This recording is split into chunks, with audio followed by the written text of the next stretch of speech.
Tenho um imenso prazer em conhecer cada um de vocês, em rever amigos, irmãos e irmãs em Cristo Jesus.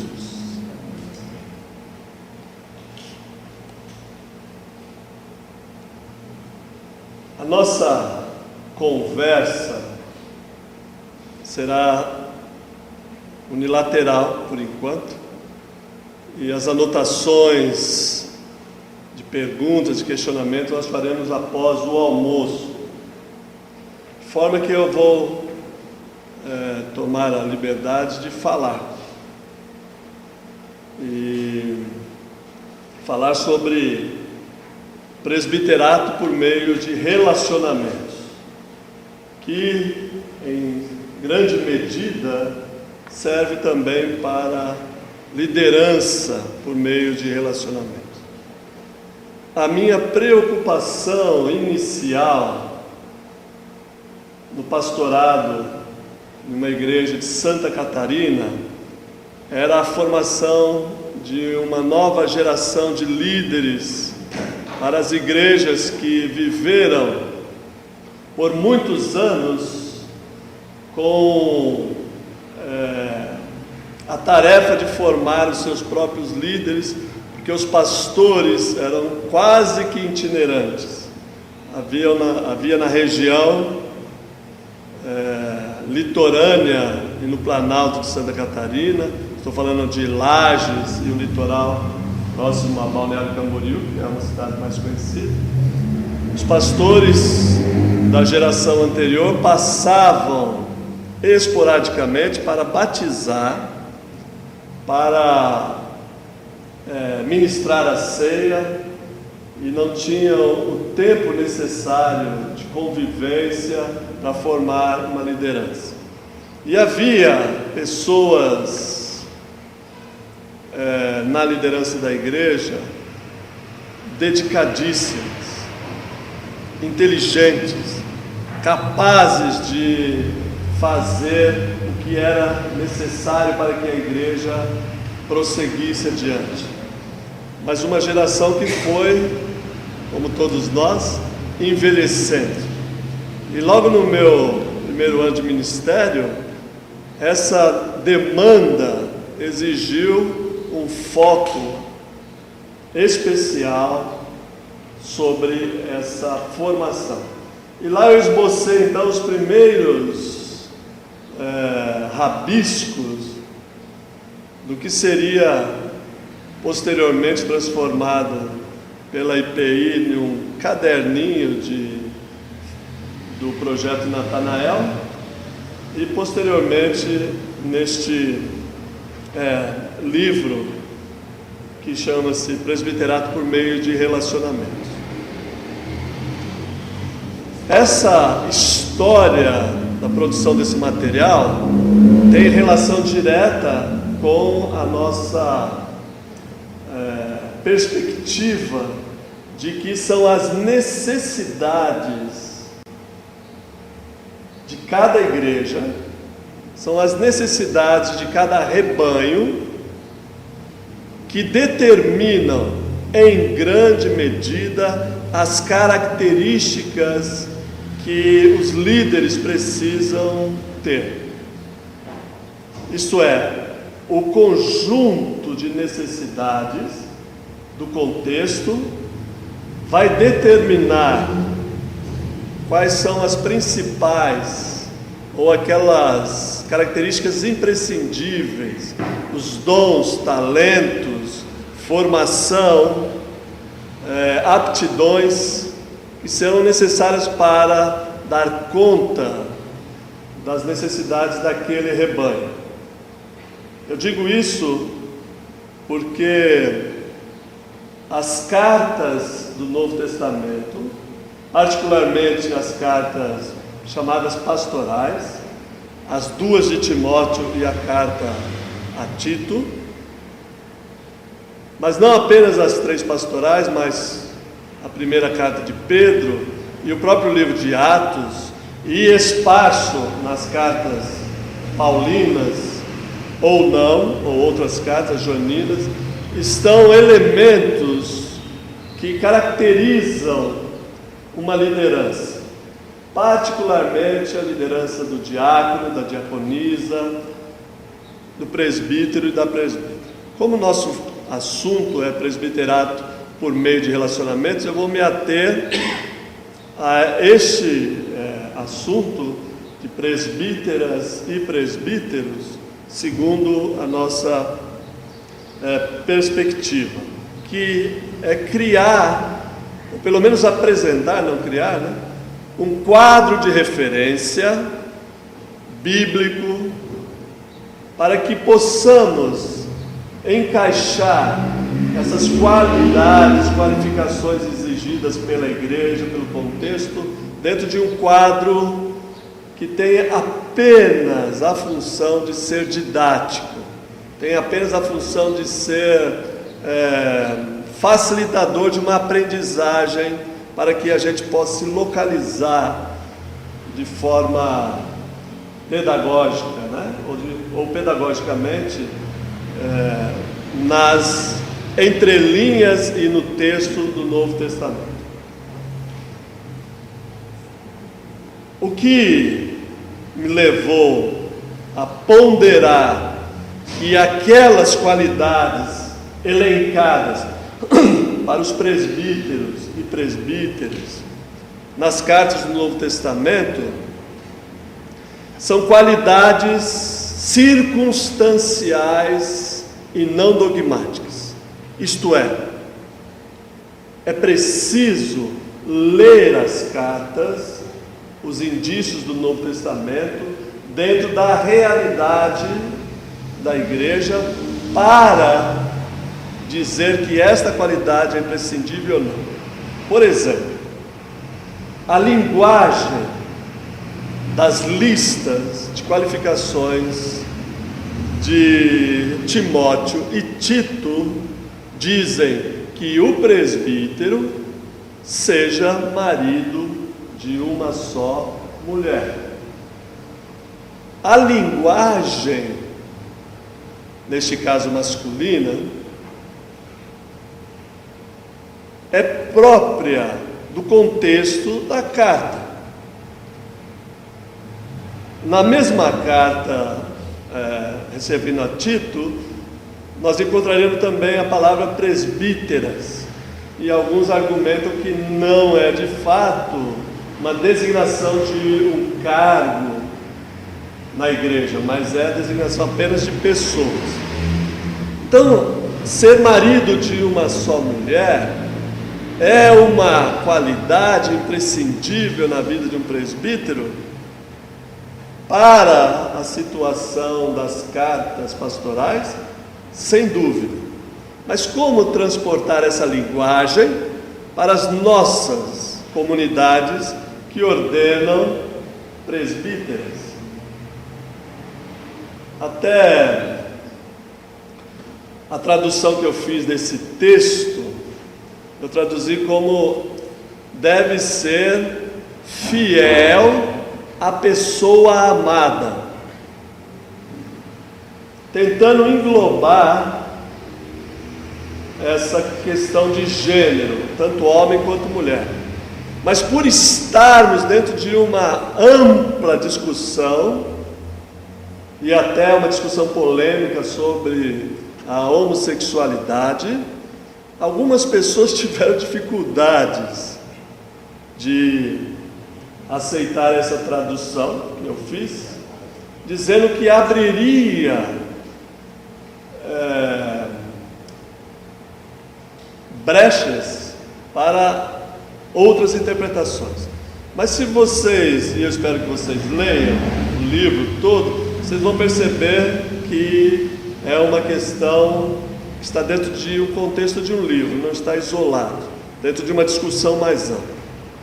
Então, essas características circunstanciais e não dogmáticas são aquelas que o rebanho e as circunstâncias exigem. Por isso, essa concentração na palavra relacionamento, porque Isso é antigo, né? Desde a criação nós somos seres relacionais. Mas a diversificação das formas de relacionamento e a diversificação dos relacionamentos em si permitem, essa diversificação permite, né, que tenhamos uma abordagem muito mais ampla dentro dos relacionamentos. E eu concentrei, para fazer de uma forma didática, eu concentrei em 4 níveis de relacionamento. Então, o primeiro nível de relacionamento é o relacionamento da pessoa com Deus. Eu pressuponho, e para mim é uma questão de pressuposição de fé, que todos os que estão interessados na literatura da Bíblia creem em Deus. Isso é um pressuposto fundamental, que todos que leem a Bíblia creem em Deus, pelo menos dos ouvintes e do rebanho. Então, o primeiro nível de relacionamento é do ser humano, da pessoa com Deus. E este nível eu chamo de nível espiritual. O segundo nível de relacionamento que eu encontro nas cartas, na Bíblia, alhures, mas nas cartas em particular, é o relacionamento da pessoa consigo mesma.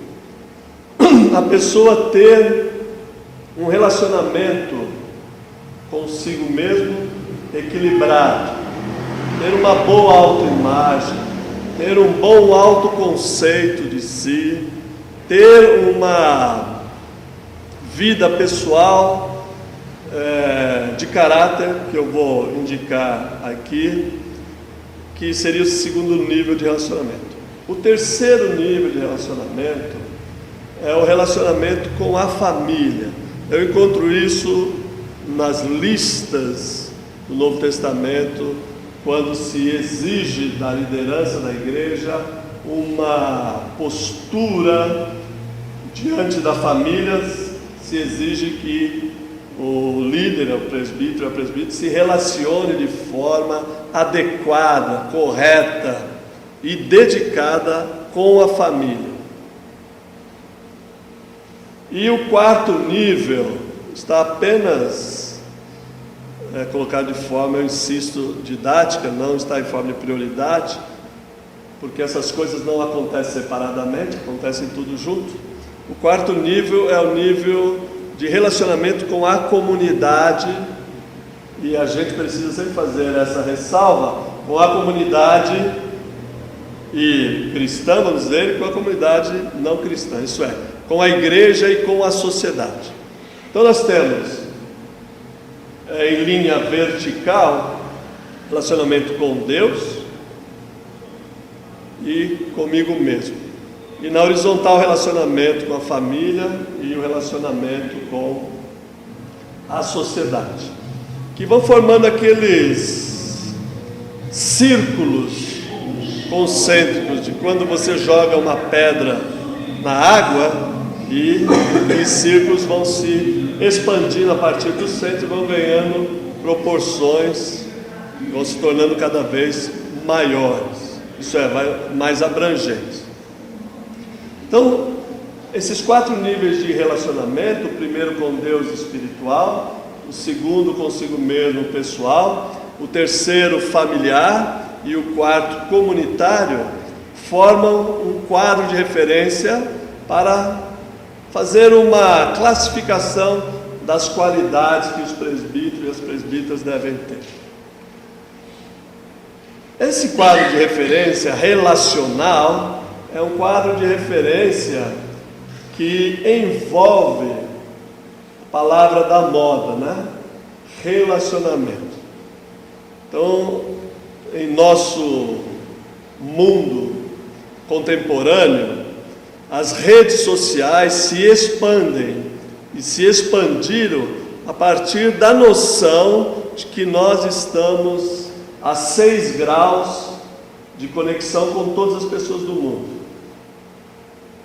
Ontem, minha esposa e eu conhecemos um casal de noivos, e ao perguntarmos para a moça no que ela trabalhava, ela disse: eu trabalho no hospital tal, que é o Hospital IGESP de São Paulo. Eu falei: porventura você conhece o grupo de prevenção, o grupo paulista de oncologia? Ele falou: eu trabalho lá. Eu falei: então você deve conhecer a doutora fulana de tal. Conheço, ela é filha do fulano de tal. Eu falei: pois ela tratou da minha tia, que veio a falecer recentemente, infelizmente, e fizeram um trabalho muito bom, etc. Ela falou: eu também conheço, que é prima do fulano de tal. Então eu estou conectado com essa pessoa que eu conheci ontem, por essa rede de relacionamentos. E se eu for até o 6º grau, ela deve ter algum parentesco com algum de vocês aqui, né? E pasmem, o sogro dela, o futuro sogro dela, nasceu em Botucatu, é filho de Botucatu. Foi muito jovem para São Paulo, muito criança na verdade, né? E aí nos sentimos interrelacionados de alguma forma, com um ponto em comum para conversar. Então essa expansão dos relacionamentos positivamente nos permite evangelizar pessoas, nos relacionar com pessoas que sequer imaginaríamos que poderíamos conhecer. Mas por outro lado, está muito amplo, né, esse ciclo de relacionamento. Isso também fragmenta os relacionamentos e enfraquece os relacionamentos.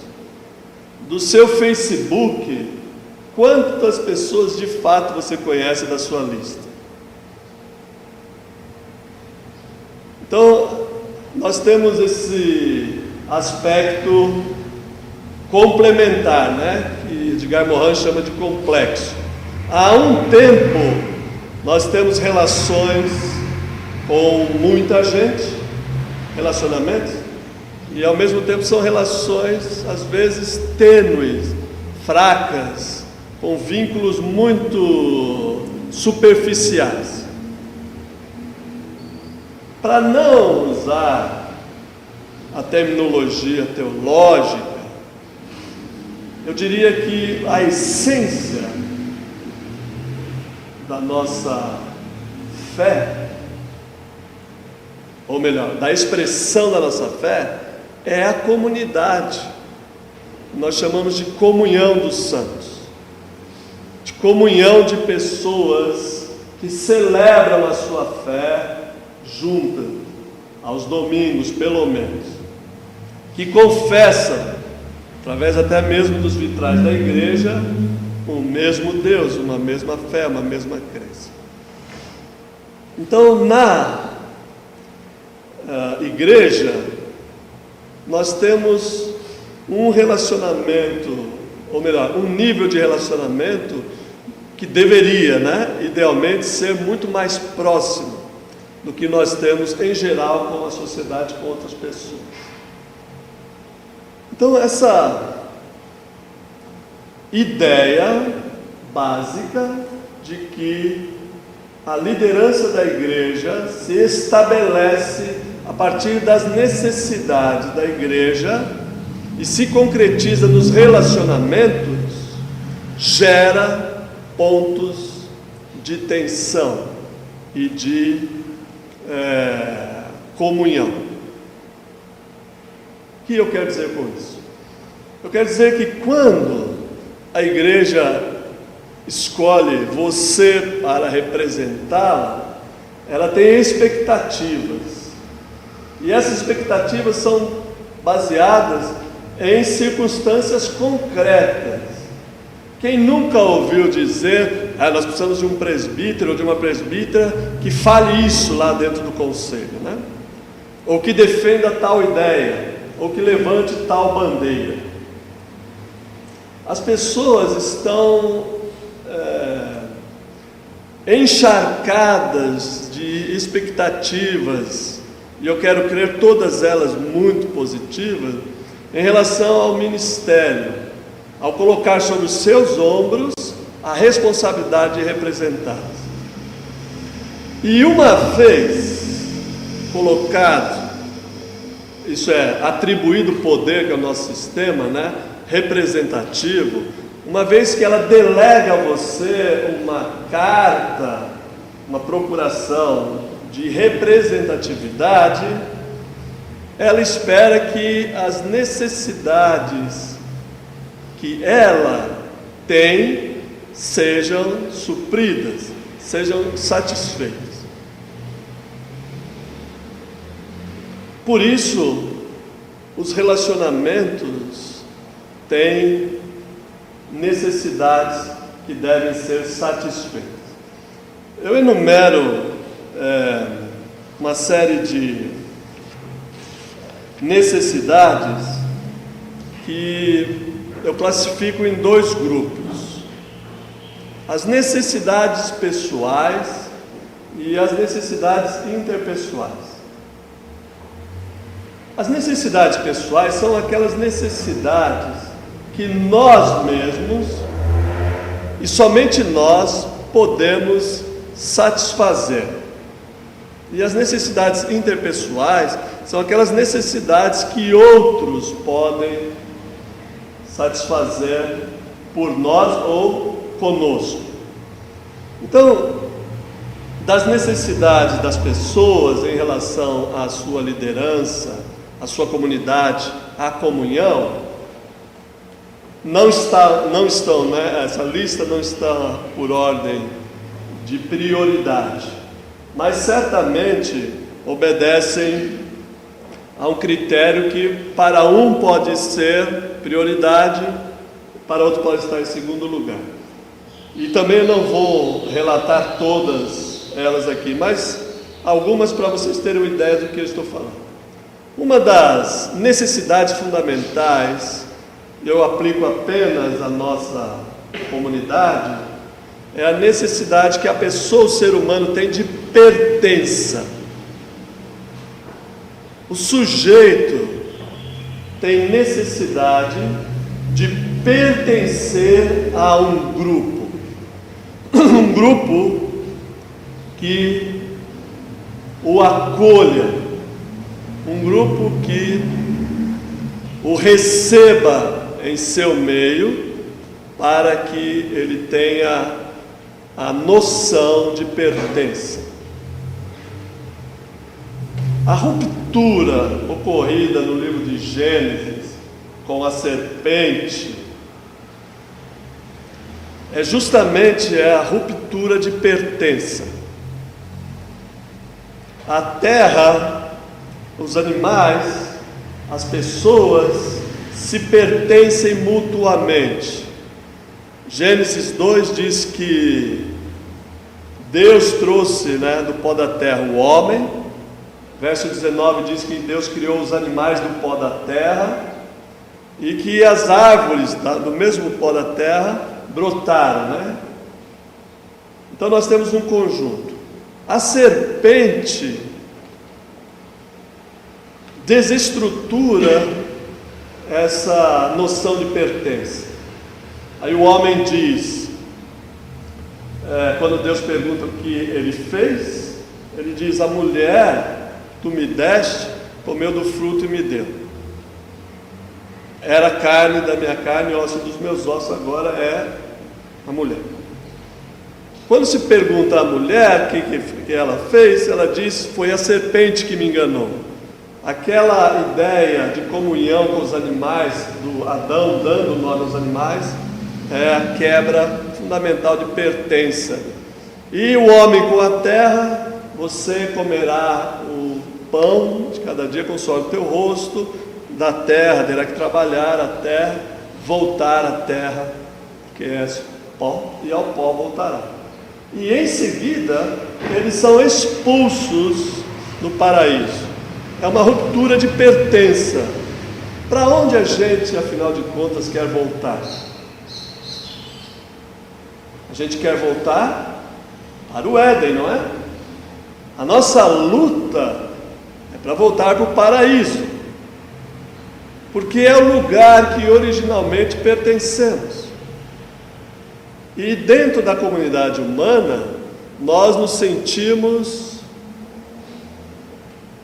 pertencentes.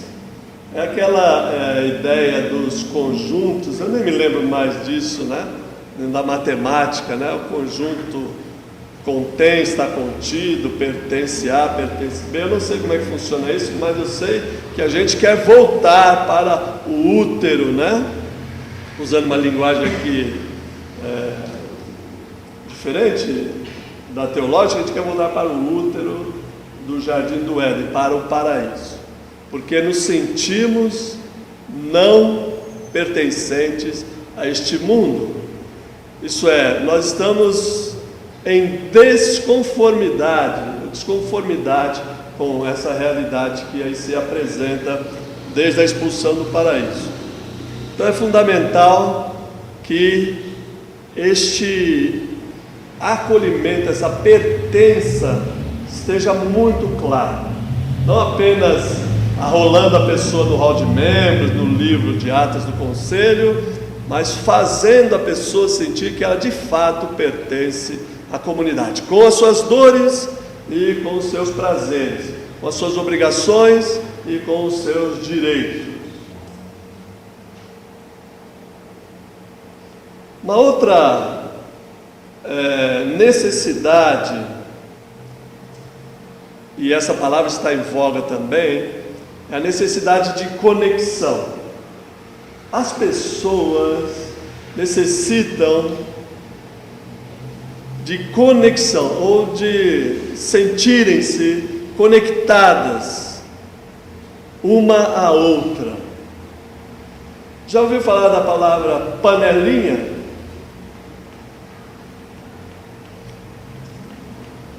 Nós fizemos uma enquete secreta, uma igreja que me chamou para ser pastor, e eu queria saber o que essas pessoas necessitavam, porque é difícil chegar numa igreja, preparar sermão, preparar estudo bíblico para pessoas que você nunca viu. E você supõe que tem determinadas necessidades, mas nem sempre é. Então a gente fica no primeiro ano do pastorado, a gente fica no genérico, né?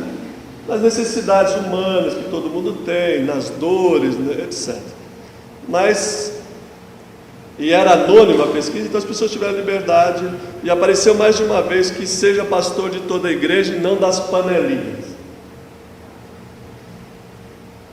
A panelinha é um protesto, a crítica, né, à panelinha, na minha opinião, é um protesto contra a falta de conexão das pessoas da igreja. Estar conectado, vinculado, sentir-se como um cabo, né, de rede, qual circulam os dados por ali, sente-se conectado. Uma terceira necessidade, e eu escrevi sobre isso no boletim da igreja, que eu sou pastor, essa semana. Uma outra necessidade é a necessidade de propósito. O ser humano, isso inclui nós, né? O ser humano precisa profundamente de um sentido na vida, de um propósito na sua vida. Ele precisa descobrir, se não sozinho, que alguém o ajude a descobrir, ou que diga para ele ou para ela qual é o propósito da vida dela. Nós confessamos que Jesus é o caminho, e a verdade e a vida, não é assim? Isso é, nós damos significado à nossa crença, damos propósitos, damos objetivos, direções baseadas na pessoa de Jesus. Então, uma pessoa dentro de uma comunidade, dentro da igreja, ela precisa de propósito, não de trabalho, algo objetivo, no sentido de planejamento, essas coisas, não. Ela precisa de um propósito, de que ela não está perdida dentro da igreja, ela não está sem rumo dentro da igreja. E você que foi eleito, eleita, você deve estar atento, porque, em geral, a nossa análise da realidade da igreja, ela é muito superficial. Nós analisamos, mesmo que sociologicamente, nós analisamos no atacado. E a maioria dos problemas que enfrentamos de relacionamento entre liderança e liderado é no varejo, é particular, é específico. Então, ao olhar um determinado problema dentro do relacionamento de liderança e liderados, é preciso olhar a partir dessas necessidades. Eu enumero outras, e como segurança, como privacidade e como autonomia, mas também preciso remir o nosso tempo. Portanto, há outras coisas a dizer, mas que esses exemplos sejam suficientes no nível de necessidades pessoais. E no nível de necessidades recíprocas ou interpessoais, a lista é ainda maior. E entre essas necessidades, nós podemos agrupar algumas delas. Vou fazer menção e relacionar na primeira necessidade recíproca, é o acolhimento. A pessoa, eu disse, gosta de se sentir pertencente, mas o que ela espera é ser acolhida. Eu colaborei por 3 anos, os últimos 3 anos, com a Igreja Presbiteriana Independente do Ipiranga. Se tem uma coisa que destaca o ministério daquela igreja, é o acolhimento. As pessoas acolhem você de uma tal forma que você se sente em casa. E há testemunhos da igreja de pessoas que foram evangelizadas pelo acolhimento que recebeu naquela igreja. Eu voltei aqui porque vocês me acolheram de uma tal forma que eu nunca tinha experimentado antes. É uma experiência tão profunda em um mundo lançado ao abandono, ao desprezo, de uma sociedade que vive em torno do seu próprio umbigo, que o acolhimento, um gesto, um sorriso, uma palavra, é uma boa nova do céu, é uma boa nova de salvação, é o Evangelho no seu caráter mais simples e espontâneo que pode ter, é o acolhimento. Como que você gosta de ser acolhido nos lugares que você vai?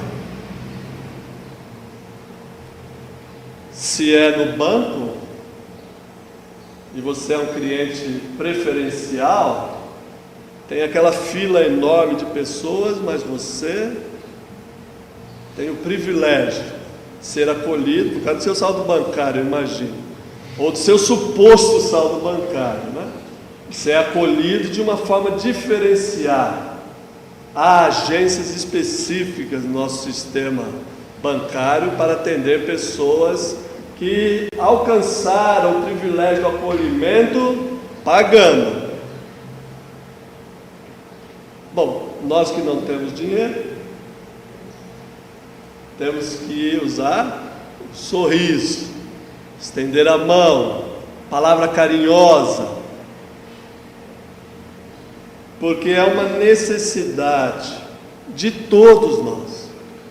A pessoa que entra por aquela porta, é o primeiro impacto que ela tem ao entrar na igreja, é o acolhimento.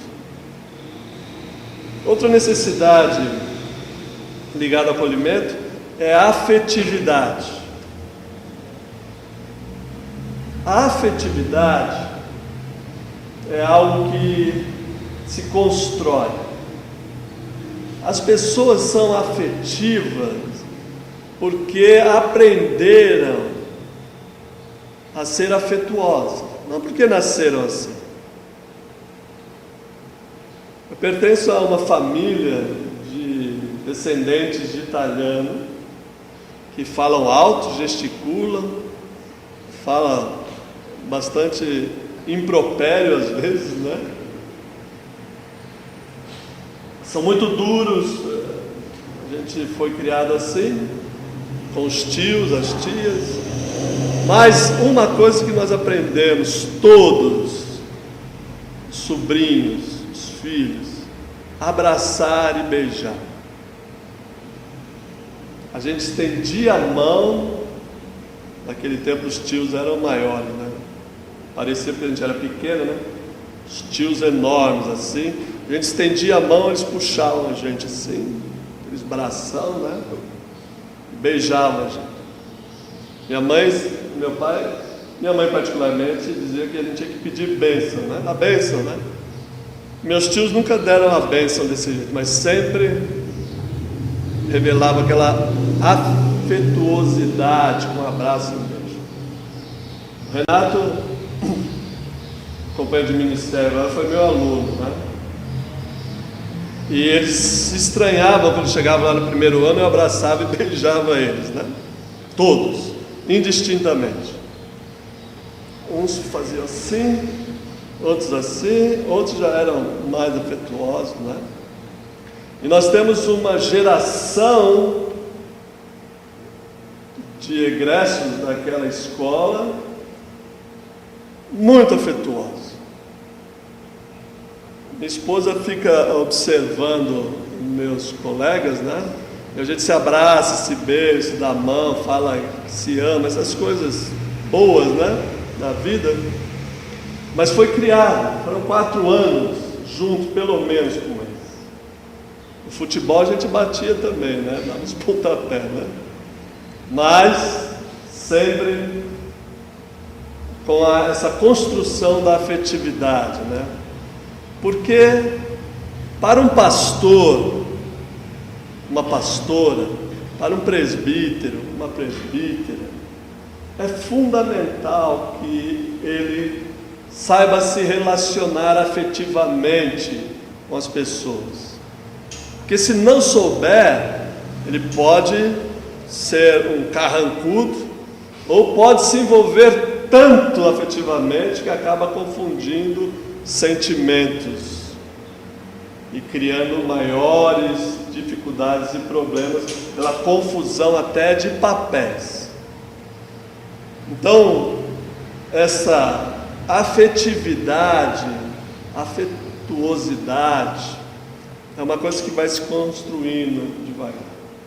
Na igreja agora faz 4 meses, 5 meses que eu estou numa igreja Presbiteriana Unida de Osasco, pediram minha ajuda, como eu era um pastor sem rebanho, fui lá ajudar. E comecei abraçando e beijando um presbítero que me parecia ser o mais afetuoso entre eles. E os outros começaram a olhar. Agora eu já beijo 3 deles. Como beijo todas as pessoas da igreja. No meu primeiro ano de ministério eu tinha tanto medo disso, de ser confundido, atrapalhado, que eu só fui abraçar e beijar as pessoas da igreja depois de um ano que eu era pastor. Porque aí já tinha criado vínculos, uma determinada percepção de que aquilo era uma atitude natural da minha pessoa e não um recurso político para ficar na igreja, né? E as pessoas fazem isso normalmente em casa, fazem isso na escola. Isso é, tratar os outros com afetividade, com afetuosidade. E a igreja é um lugar propício para isso também.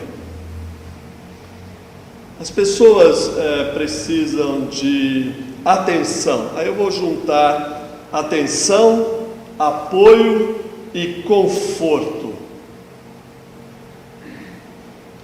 Vocês já repararam quanta gente sofre? As pessoas estão sofrendo. O mundo, né? A sociedade, Botucatu também não deve ser exceção. Imagina, ou as cidades desse presbitério que rodeiam aqui. As pessoas estão num intenso sofrimento. Algumas com sofrimento espiritual tamanho, algumas com sofrimento moral, outras com sofrimento emocional. As pessoas estão precisando de atenção, as pessoas estão precisando de conforto e de apoio. Eu junto essas 3 necessidades, por uma questão apenas de tempo, mas cada uma delas tem um aspecto. Mas as 3 juntas proporcionam a oportunidade da igreja exercer o seu ministério de uma forma integral. Atenção às necessidades. Cada pessoa que nós visitamos na igreja, tem um grupo de mulheres na igreja que visita semanalmente, nós as acompanhamos, minha esposa e eu. Então a pessoa está lá adoentada, a pergunta é: você tem remédio? Você recebeu sua aposentadoria? Você está precisando de alimento? As pessoas às vezes se ofendem, né? Mas eu decidi que é melhor perguntar do que sair de lá na dúvida se a pessoa tem o que comer ou não, né? Se a pessoa precisa de visita, de conforto, de carinho, de abraço, de atenção, seus filhos estão dando suficiente atenção para você, a sua igreja.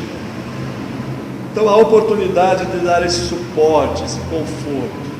Às vezes a pessoa quer só desabafar, falar. Você vai visitar a pessoa e a pessoa destrambelha a falar, né? E nós, né, vamos dizer, a liderança que tem o dom da palavra, quer falar, mas elas não deixam, né? Porque elas querem só que você ouça. Atenção,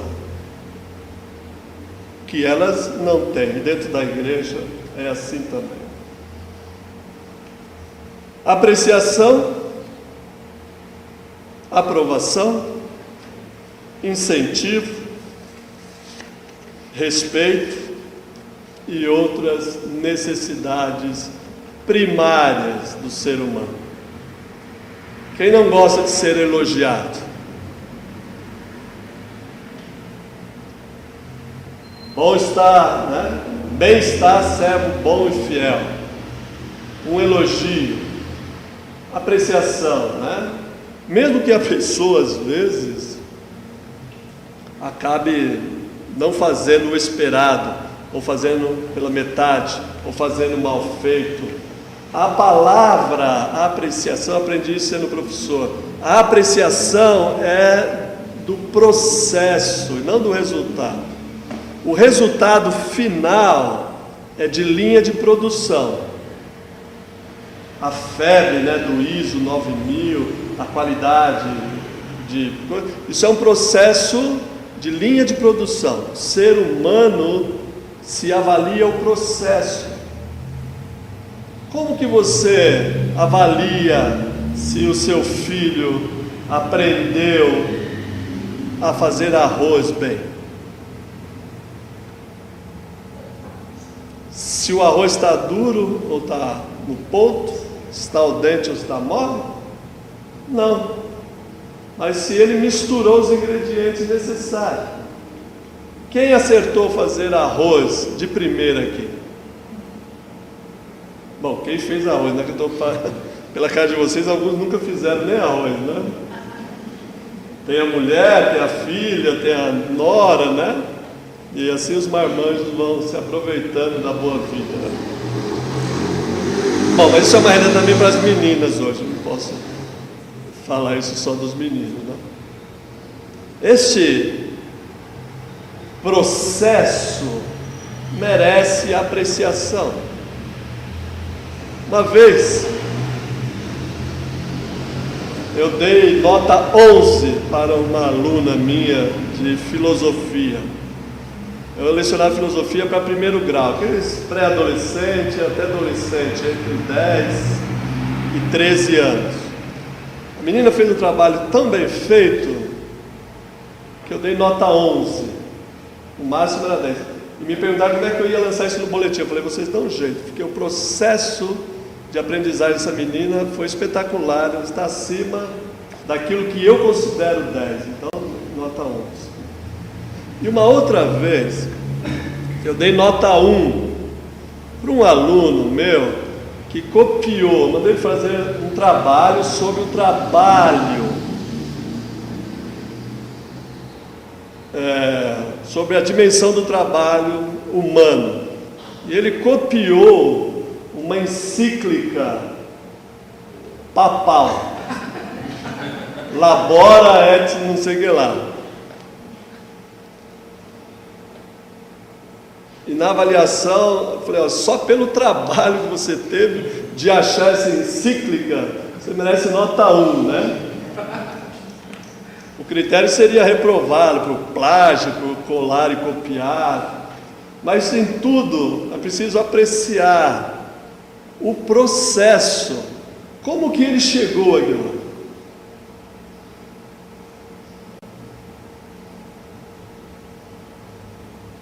Isso faz com que a gente também passe a ser mais tolerante, passe a ser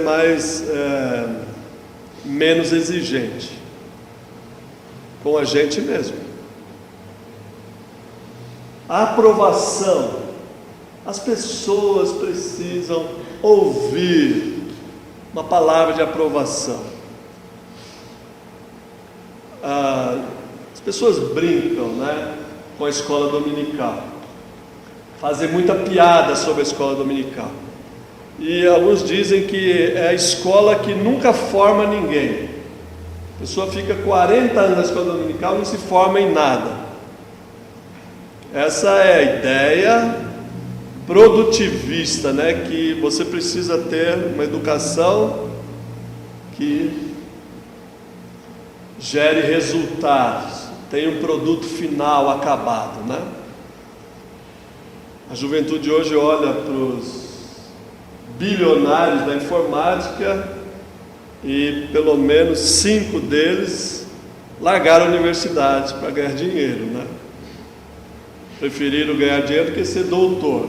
Bom, vê que não funciona, né? Exatamente essas coisas. Então a escola dominical vira assim, às vezes,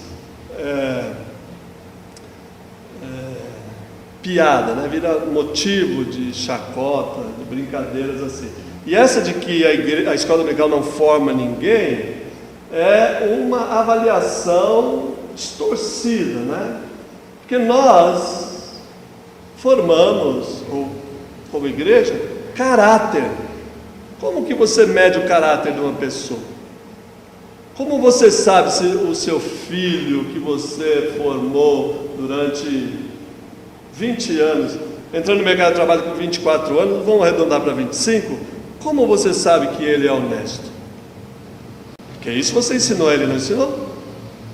Ele aparece em casa com um lápis que você nunca viu, você já pergunta aí, onde veio esse lápis? De quem é? Se for um advogado, se for um médico, se for um dentista, se for um sapateiro, um caixa de supermercado, quando você vai saber que ele está pronto para a vida ou não? Você vai dar um diploma para ele: olha, meu filho, hoje você está formado, tchau, né? Pode sair da casa do papai e da mamãe que você está formado como pessoa. A aprovação não é um diploma que se dá, não é um honra ao mérito, mas é aquela palavra, aquele gesto, aquela integração da pessoa dentro da sua comunidade, que ela sente-se aprovada, como obreiro, maneja bem a palavra verdade e não tem que se envergonhar de nada.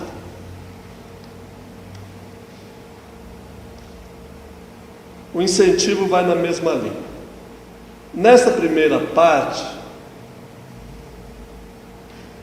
eu lancei então esse quadro geral, quadro de referência, para o segundo momento, depois do intervalo.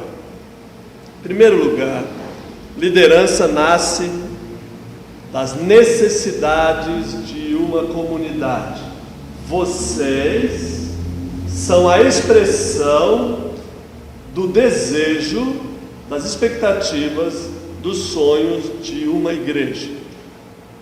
A gente se decepciona com o político porque a gente lança as nossas esperanças sobre eles, né? E em geral, via de regra, o mais das vezes, comumente, eles traem essa confiança. Então lembre-se, você é portadora das expectativas da igreja. Em segundo lugar, cada igreja, cada comunidade, cada rebanho tem uma necessidade específica. E cada presbítero, cada presbítera é escolhida para satisfazer um conjunto de necessidades humanas, em geral compartilhado por todo ou por grande parte do rebanho. É o contexto que vai determinar, portanto, quais são suas habilidades, aptidões, quais são as suas capacidades para ajudar, e competências, né, para ajudar as pessoas a viverem a integralidade do Evangelho. Dessas necessidades, nós elencamos algumas: pertença, respeito. Pois bem, então, das necessidades eu elenquei algumas: conforto, atenção, pertença e outras mais. Agora, o quadro que nós formamos é que esses relacionamentos que geram essas necessidades, nós colocamos em 4 níveis: eu e Deus, eu e minha família, eu e minha comunidade, mais restrita e mais ampla, certo? A partir deste quadro, então eu vou tecer algumas considerações dos textos bíblicos que falam sobre a qualificação dos presbíteros e das presbíteras em o Novo Testamento, ok? O quadro de referência que esboçamos na primeira parte serve para enquadrarmos agora os textos bíblicos que eu escolhi para o nosso trabalho. Eu escolhi Atos dos Apóstolos, capítulo 20, escolhi a primeira carta de Pedro, escolhi as pastorais e em 2 outros capítulos das pastorais, capítulo 3 de primeira epístola de Timóteo, ou a Timóteo, e a de Tito. E para cada um dos textos eu dei um título que revela o que me parece ser o fundamental do texto. Então, para o texto de Atos dos Apóstolos, que nós vamos ler alguns pedaços, eu nomeei como presbiterato afetivo. Para a primeira carta de Pedro, eu nomeei como presbiterato coparticipativo. Nas pastorais, no contexto das pastorais, eu nomeei como presbiterato contextualizado. E para as listas de Timóteo, presbiterato qualificado, e para a lista de Tito, presbiterato diferenciado. Cada uma destas abordagens são considerados os elementos próprios de cada texto. Portanto, esses capítulos do livro podem ser lidos aleatoriamente, não é uma sequência. Podem ser estudados como referência particular a um determinado texto. Presbiterato afetivo, sobre o que nós colocamos aqui das necessidades, nós temos a seguinte narrativa. Eu não vou ler o texto, mas vou trazer a memória de vocês. Paulo está prestes a deixar uma região que ele está missionando. E quando ele reúne a liderança da igreja, ele manda chamar, não só as lideranças, mas a igreja propriamente, ele manda chamar de Éfeso os presbíteros que lá militam. E no melhor estilo de Lucas, nós temos um discurso de despedida de Paulo. E Paulo começa dizendo para aquela comunidade que durante o tempo que ele passou lá, ele agiu de tal forma que ninguém poderia atacar. Nas listas de qualificações dos presbíteros, nas duas, tanto a de Tito quanto a de Timóteo, aparece a expressão que o presbítero e a presbítera sejam pessoas inatacáveis. De que sorte, ou de que maneira nós podemos fazer essa referência? De maneira que o agir dos presbíteros, nesse caso o agir de Paulo, estava tão alinhado com o seu discurso, e o seu discurso tão alinhado com a palavra de Deus, a palavra de Cristo, que não havia ocasião para acusações contra Paulo. E Paulo protesta para a igreja e para a liderança que ele está livre do sangue daquela gente, porque nunca deixou de anunciar a palavra de Deus, porque nunca deixou de anunciar toda a verdade. E Paulo começa a chorar, né? Nessa altura do campeonato, nessa altura do discurso, a gente já pode imaginar Paulo com os olhos marejados de água. E ele diz, a certa altura, no texto de Atos 20, o seguinte: eu vos advirto, e com lágrimas nos olhos vos exorto a vigiar sobre o rebanho de Deus. Por quê? Depois da minha partida, penetrarão no rebanho lobos vorazes, que não pouparão o rebanho. Portanto, tende cuidado do rebanho de Deus. E uma coisa que é para chorar mesmo, é que ele diz assim: e os lobos surgirão no meio de vós. Eu acho que essa é uma das palavras mais difíceis, não apenas de ouvir, mas de aceitar. Isso é, Paulo está com uma comunidade, com seus líderes, a sua liderança, e diz que lobos virão de fora, mas que eles devem se acautelar daqueles que estão vestidos de ovelha.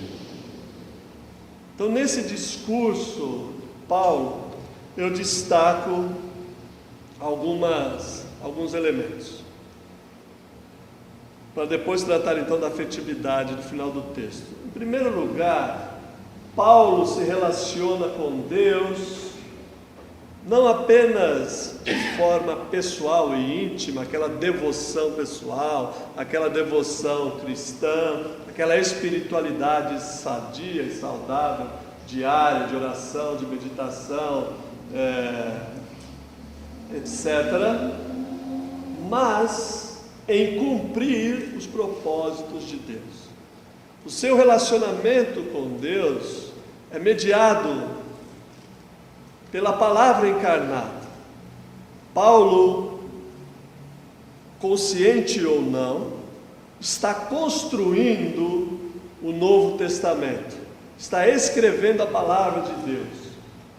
E esta fidelidade mantida à palavra revelada, como nascido fora do tempo, ele diz isso, ou Lucas, diz isso de Paulo 3 vezes, nos lábios de Paulo se encontra a expressão que ele é o nascido fora de tempo, e ele vai passar o resto da sua vida disputando a sua autoridade, dizendo que ele também tem direito, que ele é um apóstolo, que ele não viu o Senhor, mas ele tem autorização para pregar, porque viu o Senhor no caminho de Damasco, etc.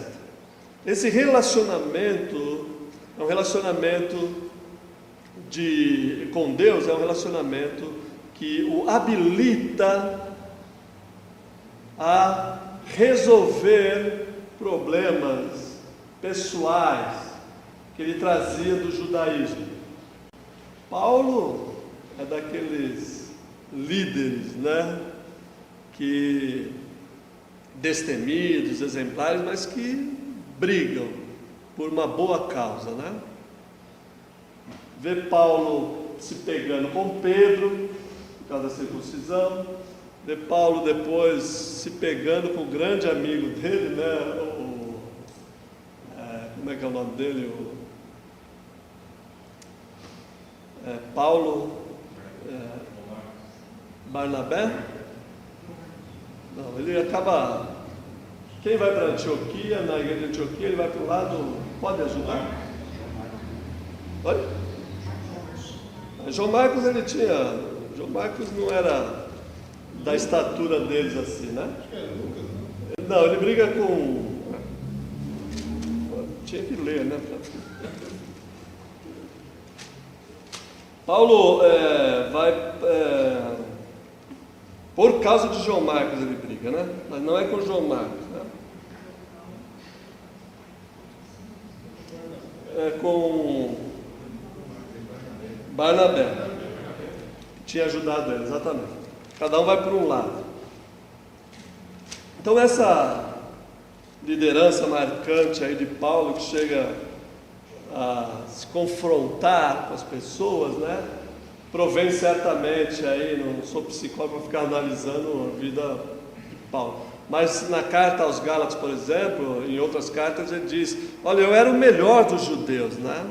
Da tribo de Benjamim, circuncidado no 8º dia, blá blá blá blá blá blá. Isso parece sempre vir à tona quando ele se confronta com a diversidade de pessoas para as quais ele foi mandado, para as quais ele foi enviado. Isso sempre vem à tona, e o relacionamento com Deus ajuda ele a lidar com essa herança judaica dele de uma forma menos rigorosa, de uma forma menos categórica, a ponto de, no seu amadurecimento ministerial, ele dizer: olha, tudo isso para mim é refúgio, eu já não considero isso como nenhuma vantagem. Aliás, o que eu considerava como vantagem, hoje considero como nada para ter a pessoa de Cristo em minha vida. Então, o relacionamento com Deus diretamente, o conhecimento que ele tem das revelações em Cristo, o leva a se relacionar com Ele mesmo de uma forma mais adequada. No final das contas, vocês leem as pastorais, e ali nós temos uma linguagem mais amena. Para quem quer discutir e brigar, deixa para lá, né? Deixa essa pessoa, não se mete, nem parece Paulo falando, né? Aliás, à custa disso, alguns dizem que nem é de Paulo, é dos discípulos de Paulo, porque já está ali amenizado, né? Parece que os anos vão quebrando a gente de tal forma que a gente já não é que não tem força para lutar. As poucas forças que restam na nossa vida não compensa investir em discussão, em briga, né? A gente tem tanta coisa para fazer ainda, que isso não merece a nossa atenção. E o nível de relacionamento pessoal consigo mesmo e com Deus o leva ao nível de relacionamento com o que ele considera a família dele, que é a comunidade, que são as pessoas que parece que ele tem como a sua família. Ele vai usar muito essa linguagem da família da fé, e é uma expressão de dor, de tristeza, sabendo que o trabalho dele será minado de fora, atacado de fora e minado a partir de dentro. Por isso ele diz: vocês devem cuidar do rebanho de tal forma que tenham cautela.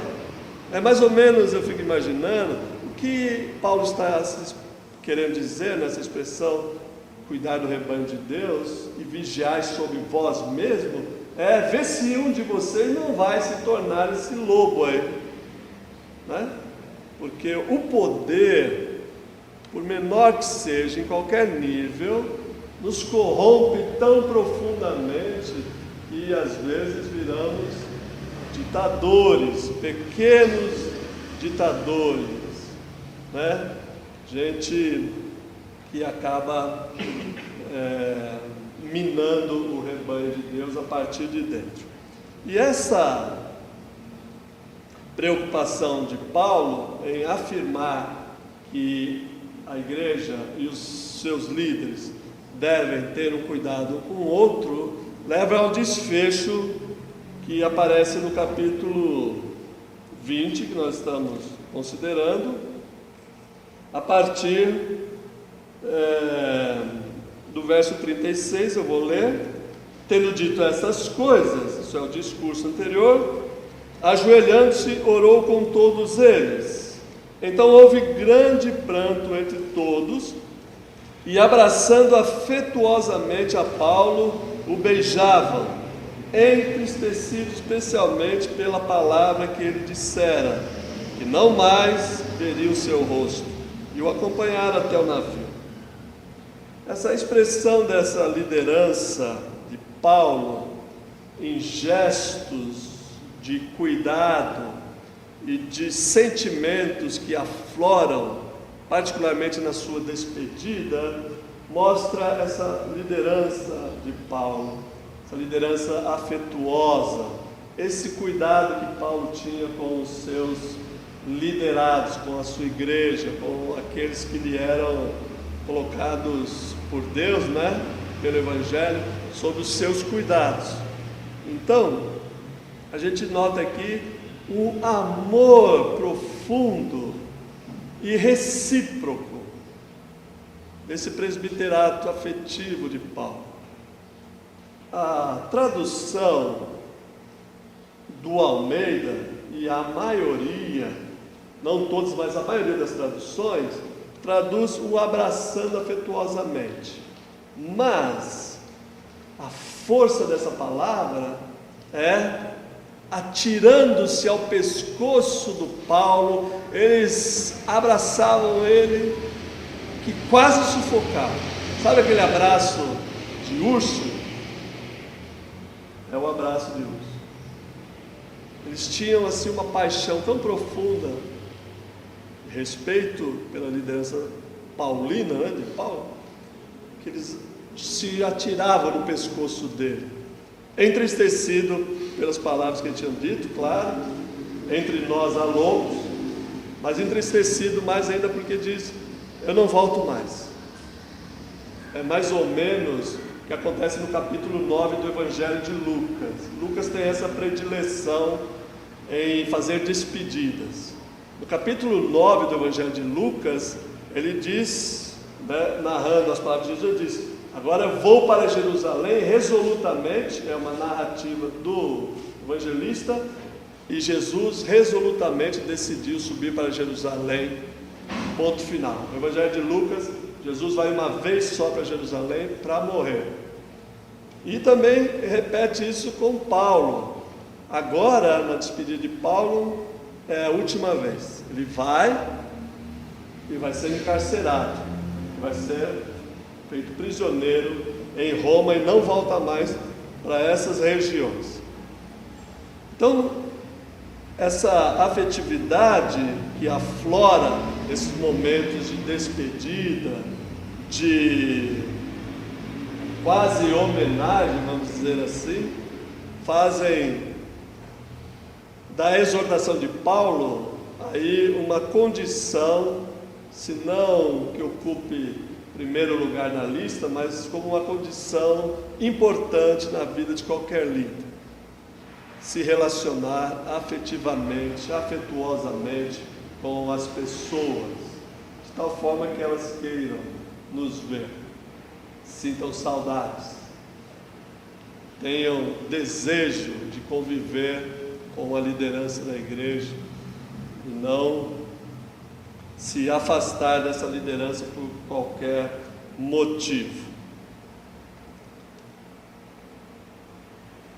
No texto da primeira carta de Pedro, o presbiterato coparticipativo, é um texto curto que merece ser lido. Primeira carta de Pedro, é o capítulo 5, nos primeiros 4 versículos eu também vou ler para vocês, ou em alguns casos com vocês. Rogo, pois, aos presbíteros que há entre vós, eu, presbítero como eles, e testemunha dos sofrimentos de Cristo, e ainda coparticipante da glória que há de ser revelada, pastoreai o rebanho de Deus que há entre vós, não por constrangidos, mas espontaneamente, nem por sorte da ganância, mas de boa vontade, nem como dominadores dos que lhe foram confiados, antes tornando-vos modelo do rebanho. Ora, logo que o Supremo Pastor se manifestar, recebereis a imarcessível coroa da glória. Esse presbiterato coparticipativo é derivado de uma expressão vós. Não é alguém que escreve de fora para dentro. Não é alguém que está falando como um estranho. O vós aqui é pastorear o rebanho que há entre vós. Eu, presbítero, convosco.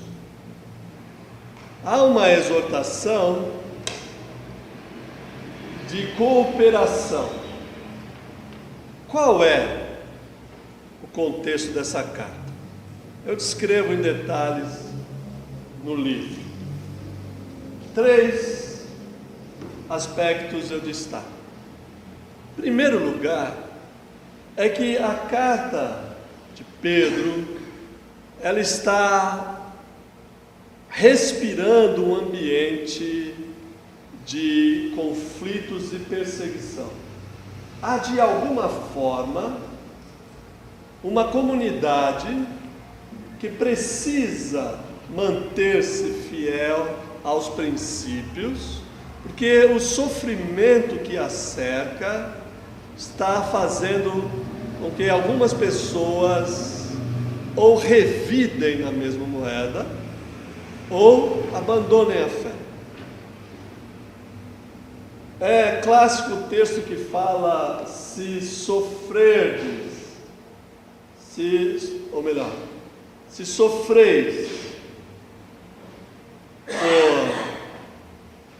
justa causa, a gente não tem nada o que fazer. Mas, se sofreis por causa do Evangelho de Jesus Cristo, aí sim vocês terão essa coroa, né? Imarcessível significa uma coroa perene, né? Uma coroa de valor.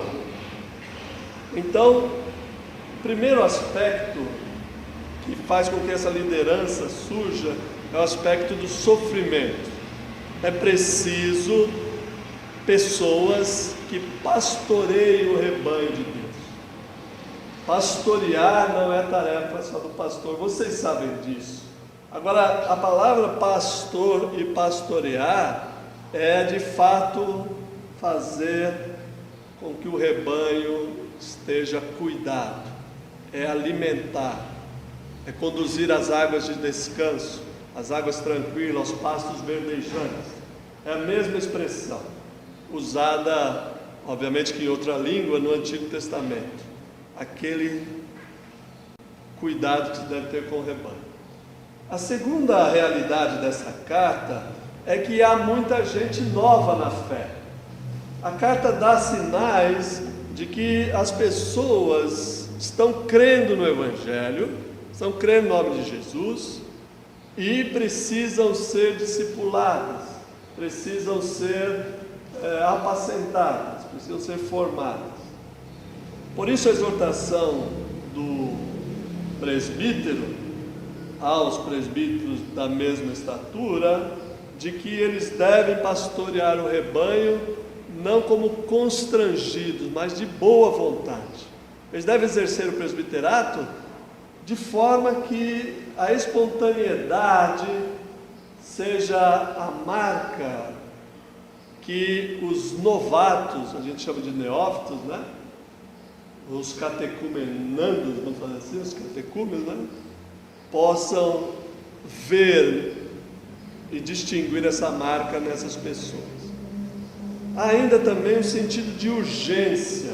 Essa carta fala da vinda de Cristo, que está às portas. Eles estão esperando a segunda vinda de Cristo para aqueles dias. Os últimos dias já começaram. Eles vivem sob a expectativa, a esperança do já ainda não. De estar com Cristo é muito melhor, mas a gente ainda está aqui e temos que viver a vida de uma forma tão digna como cidadãos do céu. Há o sentido de final dos tempos, há uma urgência na carta de Pedro. E aqui, quando se exorta os presbíteros, são exortados, as presbíteras, sintam-se incluídos nessa linguagem, no corpo vós, né? Corpo de liderança, vocês não devem ser dominadores dos que foram confiados, tornando-se modelos.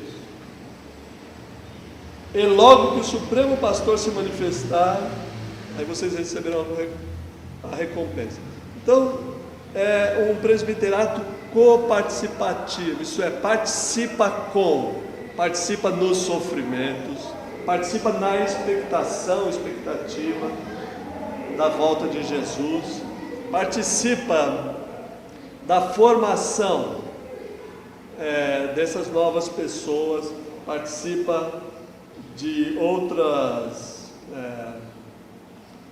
situações, vamos dizer assim, que a carta de Pedro apresenta e que o ministério exige. Portanto, o presbiterato coparticipativo na carta de Pedro nasce de necessidades muito específicas. Então, por exemplo, de uma necessidade desse relacionamento com Deus. É um relacionamento que está nascendo. É preciso compreender isso. As pessoas recém-convertidas, elas têm uma perspectiva escatológica, isso é, do final dos tempos, muito aguçada. Elas querem, e certamente todos nós queremos, né? Mas talvez a nossa paixão, nosso fogo tenha arrefecido um pouco, mas elas querem que o reino de Deus se concretize imediatamente. Há uma paixão, às vezes até desesperada, de evangelizar, como se isso fosse apressar a vida de Cristo, né? Há um fogo do primeiro amor, daquela primeira contato com o Evangelho que arde. Então, é para os presbíteros participarem desse sentimento, né? De que o relacionamento com Deus se manifesta em expressões de esperança, expressões do desejo de que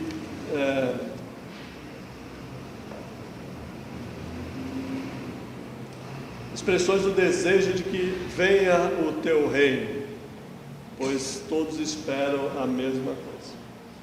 Em relação a si mesmo, neste caso, a expressão torna-te padrão, né? Ou presbíteros tornando-se modelo do rebanho, é o que você deve considerar. Eu fico impressionado como Paulo é capaz de dizer: sede meus imitadores como eu sou de Cristo. Quantas vezes algum de nós falou isso? Eu nunca tive muita coragem de falar isso, né? Mas, quando eu ajo de uma forma ou de outra, eu estou falando isso, né? Não adianta dizer, faça o que eu mando e não faça o que eu faço, né? As pessoas seguem exemplos, seguem vidas. Ninguém segue teorias, conceitos. Se as pessoas seguissem teorias, conceitos, as pessoas teriam uma postura política de esquerda ou de direita, ou de centro-esquerda, centro-esquerda, mas as pessoas seguem pessoas. Na maior parte das vezes, nós seguimos pessoas e não ideias. Ele é meio esquisito, mas eu gosto dele, viu? Nossa, ele é muito legal. Passa a bola para mim toda vez, né? Sou um perneta, né? Mas ele tem consideração, né? Passa a bola para mim. Ou a pessoa, se fala assim de alguém, a pessoa me dá atenção, conversa, né? Me ouve, segue pessoas. O tornar-se modelo, a palavra aqui é padrão. Forma, se faz uma forma, um modelo, né? Uma maquete, algo parecido. Bom, Eu conheço forma de bolo, né? Aquelas forminhas que faz biscoito, sabe? As meninas sabem, os meninos também, né? Por exemplo, quando a mamãe está fazendo massa de pastel, as beiradas que sobram a gente faz com as forminhas, né? Faz pedacinhos de massa no formato de estrela, coração, meia-lua, etc. Ser modelo é ser essa forminha. Por mais esquisito que isso possa parecer, né? Por mais enquadrado e quadrado que possa parecer, a ideia é essa. O relacionamento do presbítero consigo mesmo é um relacionamento que as pessoas podem tomar como modelo, como forma, como padrão. O relacionamento com a comunidade é um relacionamento familiar. Nesse caso de Pedro, quando ele fala aos maridos que amem as suas mulheres, capítulo 3, verso 7. Querem ler? Maridos, vós igualmente vivei a vida comum do lar, com discernimento, ter consideração para com a vossa mulher como parte mais frágil, tratai-a com dignidade. Por isso que sois juntamente herdeiros da mesma graça de vida, para que não se interrompam as vossas orações. Obviamente que o contexto todo da carta, quando fala de filhos, de servos, de pessoas ligadas à família, é o contexto da família nuclear, aquela família que vive dentro da mesma casa. Viver a vida comum do lar, isso é participar do lar. Isso vai esboçando, de uma certa forma, aquelas características que vão aparecer nominalmente na lista de Timóteo e de Tito. E o relacionamento com a comunidade é esse relacionamento de encorajamento. Não ser presbítero ou presbítero, ou líder, por causa de ganância, dinheiro e poder estão vinculados à figura da presbítera e do presbítero em todos os textos. Aliás, a palavra bispo, que nós tomamos como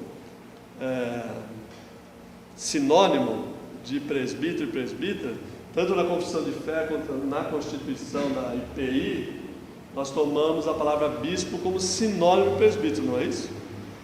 Agora, o Novo Testamento faz uma pequena diferença. A diferença é que o presbítero tem todas as funções do bispo, e o bispo tem uma única função, que é a de superintender o trabalho financeiro da igreja. É uma diferença que se faz no Novo Testamento. O bispo é o superintendente que cuida da grana. Então, é vinculado, tanto em Atos é mencionado isso, Pedro fala de ganância, e torpe ganância, aquela ganância maledita, né? Timóteo fala disso, Tito fala disso. E, de resto, o Novo Testamento sempre associa dinheiro e liderança como causadores de problema. É como o livro de Provérbios, por exemplo, o Antigo Testamento em geral, associa bebida e mulher, são dois detonadores de desestruturação social, familiar, seja lá o que for, né? Isso é preciso que o poder da liderança e o dinheiro se relacionem de tal forma que não dê margem à corrupção, a roubo, a suborno, a ganância, e faça aflorar aqueles instintos mais diabólicos, se eu posso usar essa palavra, que habita dentro de cada ser humano, né? Então, nesse sentido, esse presbiterato é coparticipativo. O presbiterato contextualizado é uma leitura das cartas pastorais, tentando enfocar e destacar os problemas que aquelas comunidades tinham. Se você acha que sua igreja é problemática, leia a Bíblia. Você vai começar a dar graças a Deus de ser líder, pastor, presbítero, pastor da igreja que você frequenta. Eu tenho visto muito poucas igrejas hoje em dia, com tantos problemas como a igreja que apresentar o Novo Testamento. Por quê? Eu tenho uma tese sobre isso. Uma igreja que evangeliza e faz missão está sujeita à entrada de novas pessoas e de pessoas que vêm com todo tipo de vício moral, vício espiritual, vício emocional, com pessoas que vêm com todo tipo de distorção quanto ao dinheiro, quanto aos relacionamentos, pessoas que vêm com todo tipo de ambição, cargo, poder, dinheiro. Então, é uma igreja que está nascendo e que estão aparando as arestas. Não é bem por aí, né?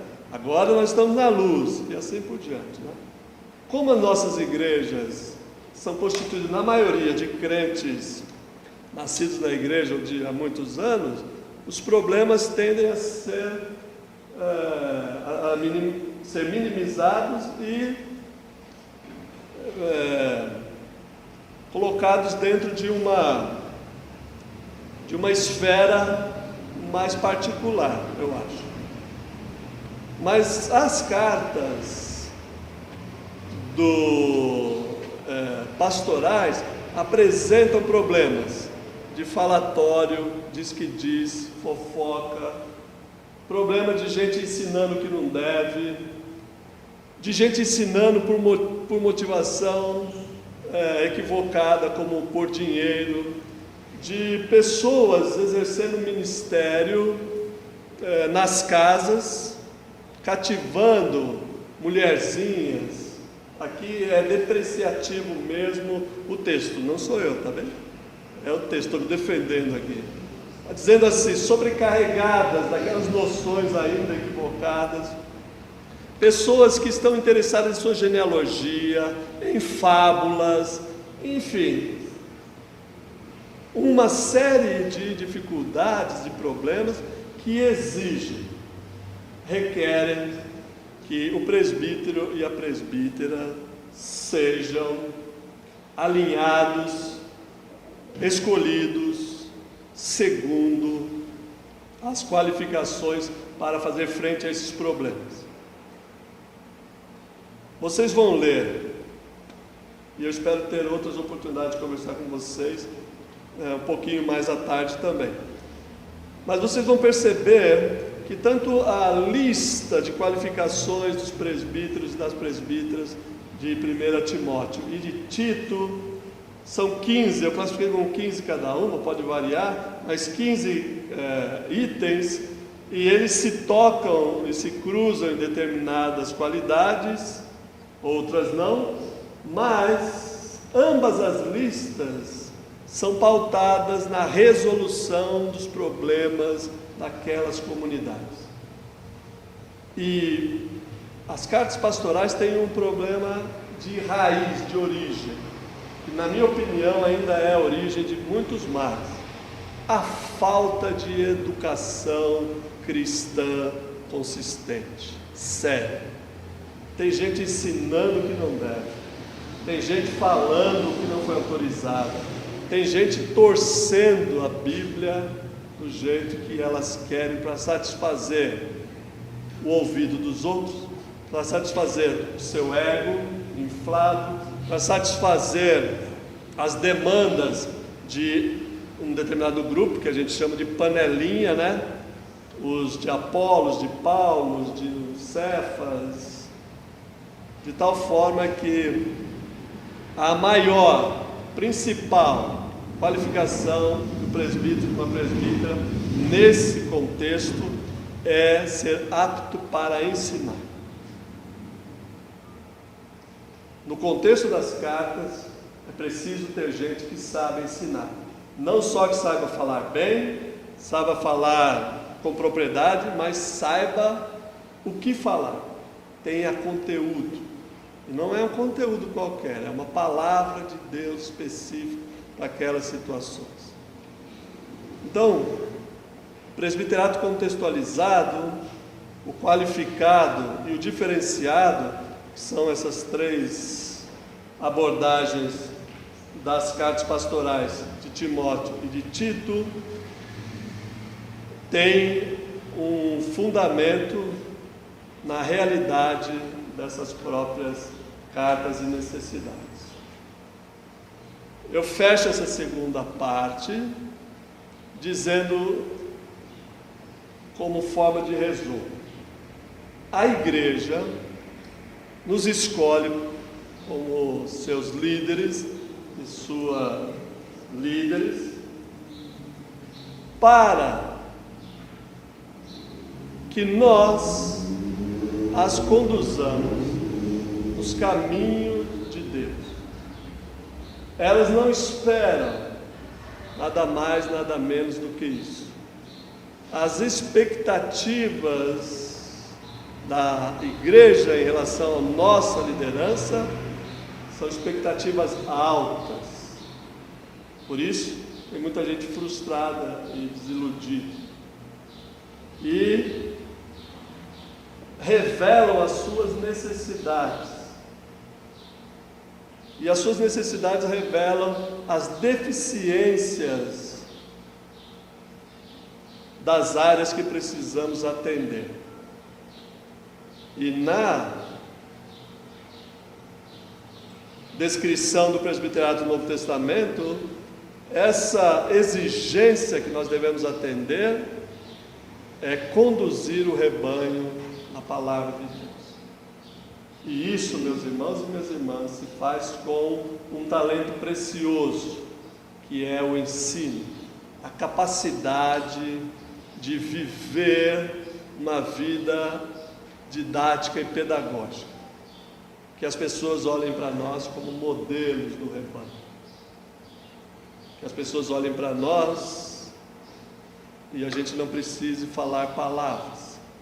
Se precisar, a gente usa palavras, mas as pessoas olhem para nós e sintam-se instruídas pelo nosso caráter, pela nossa vida cristã, pela nossa dedicação, pela nossa liderança. Há outras coisas que nós podemos detalhar, mas todas elas estão concentradas nestes princípios básicos e fundamentais. Eu desejo a vocês um feliz ministério. Me coloco à disposição de vocês aqui ou qualquer outra forma de comunicação para que reflitamos juntos a respeito dessas coisas que eu tive a oportunidade de falar. Agradeço imensamente a atenção de vocês, a paciência e o carinho, a afetividade de vocês. Obrigado.